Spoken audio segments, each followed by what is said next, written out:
Horror कहानियां थी। खूनी गुड़िया। वो आवाज। आधी रात का वक्त हो चुका था। पड़ोस वाले घर से फिर से किसी बच्चे की रोने की आवाज सुनाई देने लगी और साथ में उसी घर में रहने वाली देवकी नाम की औरत की लोरी गाने की आवाज भी। ये आवाज सुनते ही राधिका डर से थर थर कांपने लगी। उसने जल्दी से गहरी नींद में सोए अपने पति केशव को जगाया। केशव उठो, देखो ना, फिर से किसी की लोरी गाने की आवाज आ रही है बाजू वाले घर से। क्या हुआ राधिका, क्यों परेशान हो रही हो? अरे कोई आवाज नहीं आ रही यार। लेकिन अभी बस 2 मिनट पहले तो देव की लोरी गा रही थी और एक बच्चा रो रहा था। अरे कोई मूवी देख रहा होगा, उसकी आवाज होगी।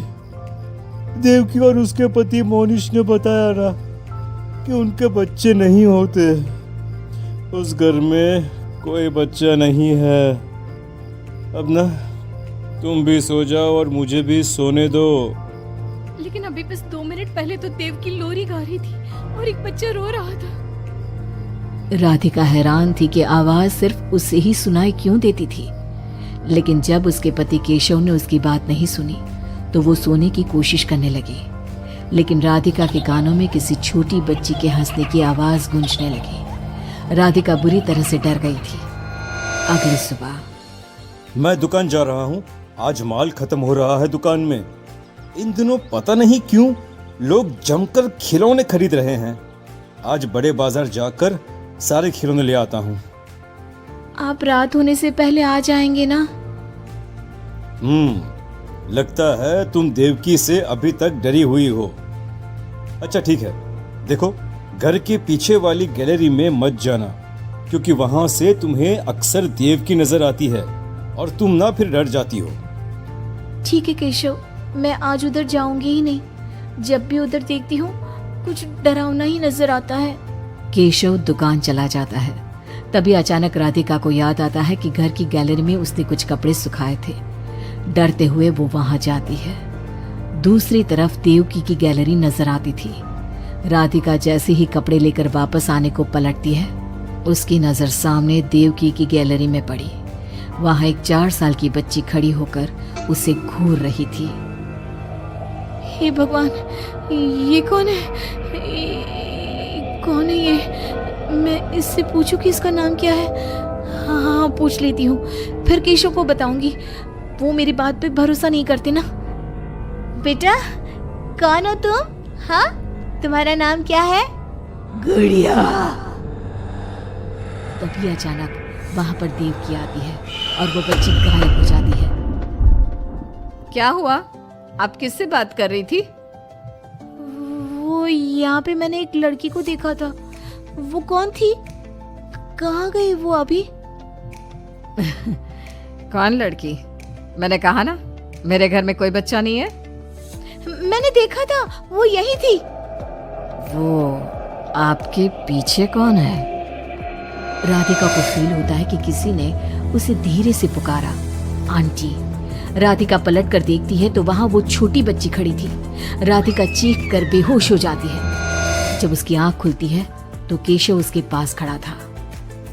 क्या हुआ राधिका? राधिका, होश में आओ। वो तो भला हो देवकी जी का, जिन्होंने तुम्हें बेहोश पड़ा देखकर मुझे कॉल कर दिया और मैं घर आ गया। तुम उस गैलरी में गई ही क्यों? केशव, वो लड़की यहाँ आ गई थी और वो देवकी, वो ठीक औरत नहीं है। तुम पागल हो गई हो राधिका। आज देवकी जी ने ही मुझे तुम्हारे बारे में बताया। क्या सोचती रहती हो? अरे कोई नहीं है उस घर में। अगले दिन केशव के दुकान जाते वक्त, मैं भी आज आपके साथ चलूंगी। अच्छा ओके, ठीक है, चलो चलो। अब दुकान पर पहुंचकर, वाह केशव, कितने सारे नए खिलौने। और ये इस पैकेट में क्या है? अरे एक बड़े साइज की डॉल है, मार्केट में नई आई है। सोचा अगर लोग खरीदेंगे तो अगली बार और ऑर्डर कर दूंगा। क्या मैं देख लूं इस डॉल को? हाँ देख लेना। मैं जरा माल लेने बड़े बाजार जा रहा हूँ। तुम दुकान संभाल लो और आराम से बैठकर खिलौने देख लो, ठीक है? केशव दुकान से चला जाता है। तभी कुछ देर बाद देवकी दुकान पर आती है। कैसी हो तुम? तुम यहाँ क्या लेने आई हो? गुड़िया। गुड़िया? मेरा मतलब तुम गुड़िया का क्या करोगी? तुम्हारे घर में तो बच्चे। तुम मुझे गुड़िया दिखाओ, बस बड़ी वाली गुड़िया। राधिका घबराते हुए बड़ी डॉल का पैकेट खोलती है। बिल्कुल ऐसी ही डॉल चाहिए। आज वो खुश हो जाएगी इसे देखकर। कौन कौन खुश हो जाएगी? देवकी अजीब नजरों से राधिका को देखती है और बिना कुछ कहे पैसे देकर चली जाती है। उसके जाने के बाद राधिका शॉप के अंडरग्राउंड में नए टॉयज का मॉल चेक करने जाती है। वहाँ बच्चों का एक झूला था। राधिका ने देखा कि वो झूला हिल रहा था, जैसे अभी अभी कोई वहां से उतरा हो। राधिका को किसी छोटे बच्चे की आवाज आती है। कौन है वहाँ?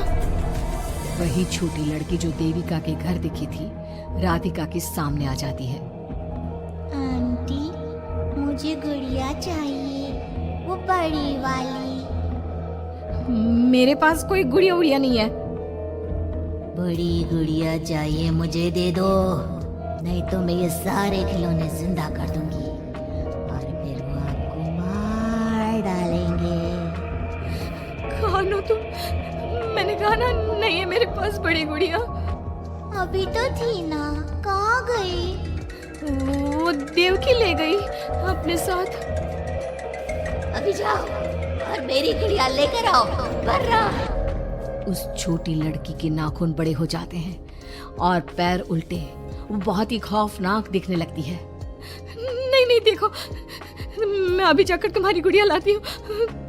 तुम यहीं रुको। नहीं, मैं तुम्हारे साथ चलूंगी, कहीं तुम भाग गई तो। राधिका शॉप से निकलकर तेज स्पीड में सड़क पे चलने लगती है। उसने पलट के देखा तो वो लड़की साए की तरह उसका पीछा कर रही थी। राधिका देवकी के घर पहुंचती है। दरवाजा खुला था। राधिका अंदर गई, वहां कोई नजर नहीं आया, बस सामने वो गुड़िया रखी थी। राधिका चुपचाप गुड़िया को उठा के वहां से आने लगती है। पीछे से आवाज आती है। रुको, ये क्या कर रही हो? मेरी गुड़िया कहाँ ले जा रही हो?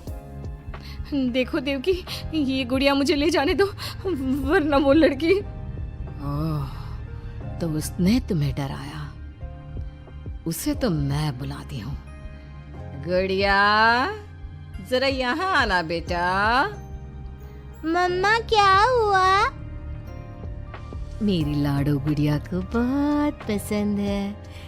देखो ना, 10 साल की हो गई, अब तक डांस से खेलती है।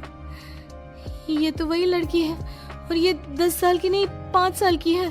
हाँ, लेकिन जब उस कार एक्सीडेंट में मर गई तब 5 की थी, अब तो 10 की हो गई है ना। मतलब ये मेरी बेटी है और मरने के बाद भी मेरे साथ है।